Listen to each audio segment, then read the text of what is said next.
Welcome to the deep dive. Today we're plunging into something really fascinating, maybe a bit unexpected too. Definitely unexpected for some. We're exploring what happens to human bodies, after we die. Right. And our main source here is Mary Roach's amazing book, Stiff: The Curious Lives of Human Cadavers. Yeah, it's not your typical dry science read. Roach mixes these incredible facts, some wild historical bits, and, well, a kind of dark humor. She really does. It's all about how human remains have actually helped us understand so much about life, medicine, everything, really. So consider this your quick tour of a subject most of us probably don't think about much. Exactly. Our mission today, give you a solid overview of the key ways cadavers have been used and still are for science and medicine. And some of these uses are genuinely surprising, thought-provoking stuff. Get ready. Some are quite unexpected. Okay, let's jump right in. Surgery. Now, you might picture, students dissecting bodies in quiet labs. And that happens for sure. But the book kicks off with this really striking image. 40 human heads, 40 heads, yeah. In roasting pans. roasting pans, which sounds bizarre. It does, but it was at a plastic surgery refresher course. Ah, yeah. And the roasting pans, turns out they were just there to catch drippings. Drippings from practicing facelifts, right? Exactly. Practice facelifts. Very practical in a way. And these heads, they weren't like perfect models. Oh, the description's pretty vivid. Shaved heads, sawed off below the chin. Stumps, basically. Gosh. It makes you think about the person doing that job. It does raise questions about the practical side, but for the surgeons, it was incredibly valuable. Right, they could actually see things, identify structures they might be hesitant to touch on a living patient. Precisely. One surgeon even came with specific questions he wanted to answer using the cadavers. Explore without risk.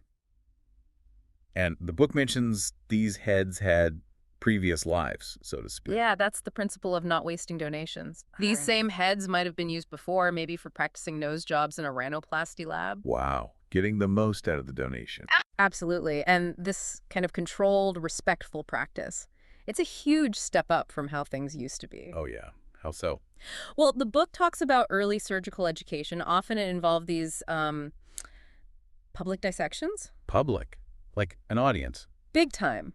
Yeah. Crowded, theatrical almost, more like entertainment than serious training sometimes. The book really paints a picture there. Standing room only, people falling off benches. Exactly. And not always the most skilled surgeons either. That story about Bransby Cooper, the nephew of the famous anatomist. Oh, right.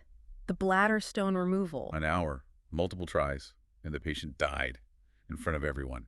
Really shows why practice is key. It really does. That case highlights the shift towards more private, focused, hopefully more skilled training in modern anatomy labs. Speaking of labs, there's that weird detail about embalming fluid, Yes, the unexpected side effect. causing expansion in erectile tissues.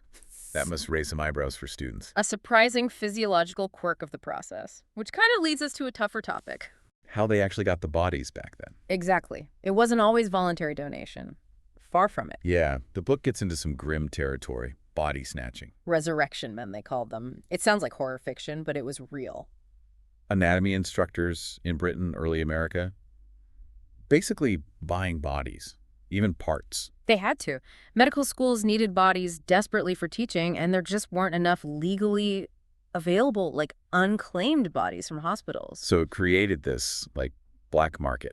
A very morbid market. And Yeah. where there's demand like that, unethical stuff happens. Which brings us to Burke and Hare in Edinburgh. That's notorious. It's really chilling. They weren't just digging up graves, they were actually murdering people. Just to sell the bodies to the anatomist, Robert Knox. Yeah. And Knox himself, though not charged, his career was ruined by the public outrage. And the irony, Burke's own body ended up dissected, his skeleton preserved. A very stark reminder of how uneasy society was and is with handling the dead. And it's not just ancient history, sadly. The book mentions a modern case in Colombia. Right. People being murdered to supply medical schools even when there was a donation program. It's a sobering point. Ethical issues still very much alive today. Absolutely. But on a more positive note, the book suggests public opinion on donation has shifted a lot. To the point where we might actually have a surplus of donated bodies someday. It's possible. That would be quite a change. It really would. Okay. So shifting from getting bodies to what happens next? Decomposition. The science of it. Algor mortis, the cooling, Rigor mortis, the stiffening, those are the initial signs. But then it gets, well, more detailed, especially with the research from the Body Farm. Right, the University of Tennessee's Anthropological Research Facility. Invaluable work. What makes it so valuable? They study decomposition systematically, under all sorts of conditions, buried, in cars, underwater. To help forensic science, like figuring out time of death. Exactly. Understanding how different environments affect decay gives crucial clues. The descriptions are vivid. Bloating from bacteria gas. Liquefaction of organs. The brain eventually becoming, as the book puts it, like chicken soup. Yeah, not for the faint of heart, but essential knowledge for forensics. Definitely. And the research even gets into smell. They're working on aroma scan tech. An electronic nose. To estimate time of death from the decay odor. Potentially, yeah. Analyzing that unique chemical signature. Wow. And the author mentions how that smell lingers, even after visiting the farm. It's apparently quite potent and persistent. Right. Which brings us to attempts to stop that process, temporarily at least, embalming. Right. The book gives us a look, often through the eyes of mortuary science students. We learned about the process injecting chemicals, aspirating fluids. And those little things, like eye caps, to keep the eyes closed. Which is apparently a fairly recent thing, linked to open casket funerals becoming common. Ah, interesting. The open casket itself is relatively modern. Seems so. Yeah. Driven by a few things reassuring the family, confirming identity. And maybe, the book suggests, embalmers showing off their skills. That too. A way to showcase the preservation and presentation. We meet Dr. Thomas Holmes, who pushed embalming during the Civil War. He played a big role, but then his story gets a bit weird. Keeping embalmed bodies at home? Eccentric is one word for it. It adds a strange layer, but it's key to know mortuary embalming is temporary. Right, just for the funeral service, basically, not like the heavy-duty preservation in anatomy labs. Exactly. Water eventually reverses it, decomposition continues. Those old claims of permanent embalming, mostly marketing. Got it. Okay, so moving from preservation to protection. How the dead help protect the living. Crash tests. It's a stark thought, but cadavers have been absolutely crucial for understanding injury tolerance in accidents. Because, as the book bluntly states, They're very good at handling pain. meaning they can endure impacts impossible to test on living people. Ethically impossible, practically impossible. The examples are pretty graphic, though. Dropping heads on windshields, slamming chests into steering wheels. Brutal, yes, but the knowledge gained saved countless lives. Tempered glass, collapsible steering columns, seat belts, airbags, padded dashboards. All developed thanks to data from cadaver testing. There's been ethical debate, of course, but the consensus, supported by guidelines, even religious views sometimes, is that it's respectful and necessary work. The alternative being researchers using themselves as dummies, which happens sometimes. Yeah, much riskier and less reliable data. The section on pediatric testing is tough, though. The lack of donated child cadavers is a real challenge. A very sensitive area, and the detail about preparing cadaver UM006 for a test, dressing it in a leotard and diaper? For practical reasons, Yeah. It adds a strangely human touch. It does. And the author notes, the dead are often easier to be around than the dying. They offer this silent contribution. Okay, from cars to planes. Air crash investigations. Bodies as clues again. Absolutely. Sometimes the bodies tell a story the black box can't fully capture. How so? Like the condition of the remains? Exactly. Fragmentation patterns, for instance, can strongly indicate an explosion. They use color codes for that in the TWA Flight 800 investigation, right? Yes, a systematic way to categorize the level of fragmentation found. The book also touches on that detached feeling survivors sometimes report after trauma.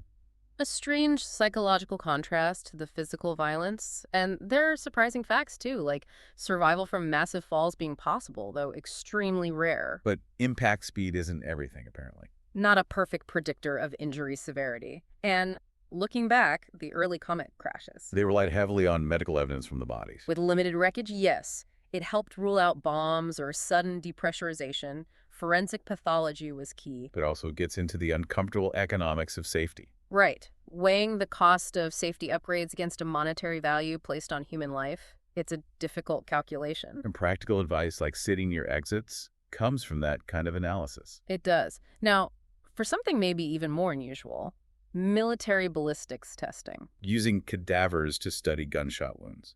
It has a long history. French, Germans, even the Swiss did it. The book mentions Theodore Kocher trying to make more humane bullets, incapacitate, not kill. An interesting goal, trying to develop less lethal options even back then. But the main focus is stopping power. Right. That's the key concept, how to stop an adversary quickly.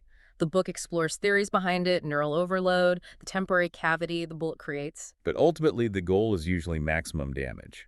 Generally, yes, military focus tends towards incapacitation rather than designing specifically non-lethal rounds, though that research exists too. And there aren't specific laws about using cadavers for this. Not specifically mentioned, which highlights why informed donor consent is so vital. They also use animal surrogates sometimes. Pigs, dogs. Yes, due to organ similarities or just cultural acceptance. And ballistic gelatin is a big one now, too, for reproducibility. And there are challenges, Yeah. like studying blast effects, lungs being deflated in a cadaver. Exactly. It makes blast research tricky. They've developed dummy legs now for testing landmine protection, trying to find alternatives. Okay, from military tech to crucifixion experiments. That's quite a leap. A very specific and quite peculiar application driven by the Shroud of Turin. Dr. Pierre Barbet, trying to prove the shroud was real. Yes, with a real devotion. Hammering nails into cadaver hands and feet, interpreting bloodstains. It was unconventional. And then Dr. Zugi came later with a more scientific approach. More anatomical, yeah. Correcting some of Barbet's ideas about nail placement based on anatomy, offering his own theories. Using science to re-examine historical events. Even extremely controversial ones. Which leads us into really deep water, defining death itself. Beating heart cadavers. It's a mind-bending concept. Brain-dead individuals legally deceased but kept biologically functioning via machines for organ donation. They look alive, warm skin, heartbeat. It really complicates the idea of death. It absolutely does. It ties into that centuries-long debate about where the soul resides. Heart. Brain. Ancient Egyptians thought the heart was key, right? They kept it during mummification, but tossed the brain. Reflecting their beliefs about the afterlife? Yes. Whereas now, we focus on the brain. And organ recovery from these donors is incredibly time-sensitive. Very. Different organs are viable for different lengths of time. The book even mentions historical attempts to scientifically find the soul, like Robert White's experiments. And Thomas Edison's weird life units theory, trying to talk to cells after death. Humanity's ongoing quest to grasp consciousness beyond the physical. This all connects to the legal battles that defined brain death, right? Yeah. Crucial for transplants. Absolutely essential. Early heart transplant pioneers faced huge hurdles before brain death was legally accepted. And the psychological side for recipients. Yeah. Feeling they get traits from the donor. Adds another fascinating, deeply personal layer. Okay, from the whole body to Yeah. just the head. Decapitation. Does consciousness linger? An old, gruesome question, fueled by stories of moving heads after the guillotine. Early experiments in France were pretty dramatic, trying to revive severed heads with blood, electricity. Labor's work. Yeah. But they couldn't really get the heads fast enough, could they? Logistical nightmare. And the movements observed later, like by Borio, were likely just involuntary muscle contractions, not consciousness. Which brings us to head transplants. The sci-fi sounding, ethically fraught concept. Building on early transplant work by people like Guthrie and Carroll, mastering how to connect blood vessels. That technique, anastomosis, was foundational. Then you had Robert White's controversial animal brain experiments. He saw it as a whole-body transplant for quadriplegics, right? That was his argument, extending life by giving the conscious brain a new body. But the hurdles, practical and ethical, are just immense. Public perception, getting donor bodies. Okay, prepare yourself. The next topic is medicinal cannibalism. Yeah, this chapter is definitely something else. Historical practices of consuming human remains for health reasons. It's wild. The Arabian mellified man thing. Eating only honey, then being steeped in it for a century. An extreme example, but more common, was mummy elixir in Europe, made from decayed bodies, used for bruises. And cadaver skin, placenta, feces. The list is bizarre. Shows a completely different view of medicine in the body, even blood from gladiators for epilepsy. Executioners selling blood and fat from the guillotined. Profiting from it. And cadaver blood donation in Russia early on. It's a strange history. Plus those modern controversial reports about fetuses in China. Very different cultural views. And not just medicine.